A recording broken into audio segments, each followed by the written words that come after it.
সকাল থেকেই পৌরসভা এলাকায় পরিচ্ছন্ন কর্মীদের ব্যস্ততা। নির্দিষ্ট সময়ে আধুনিক যন্ত্রপাতি নিয়ে বাসিন্দাদের বাড়িতে পৌঁছে যায় গাড়ি। এরপর সেখান থেকে কোনো রকম পরিবেশ দূষণ ছাড়াই মানব বর্জ্য সংগ্রহ করে ভাগাড়ে নিয়ে যাওয়া হয়।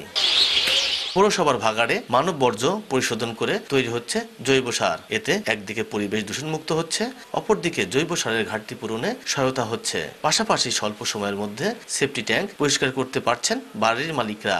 এইভাবে মালগুলো নিয়ে গেলে যে মলের গন্ধ কোনো জায়গায় সরছে না, তারপরে মলটা কোনো জায়গায় পড়ছেও না। আমাদের সেফটিটা খুবই এখানে প্রয়োজন।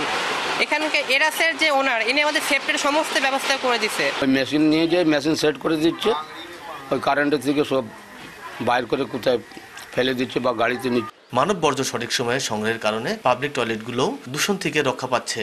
সিটি ওয়াইড ইনক্লুসিভ স্যানিটেশন ও বাংলাদেশ নগর ভিত্তিক পানি চক্রের টেকসই রূপান্তর প্রকল্পের সুফল পেতে শুরু করেছেন কুষ্টিয়া পৌরবাসী।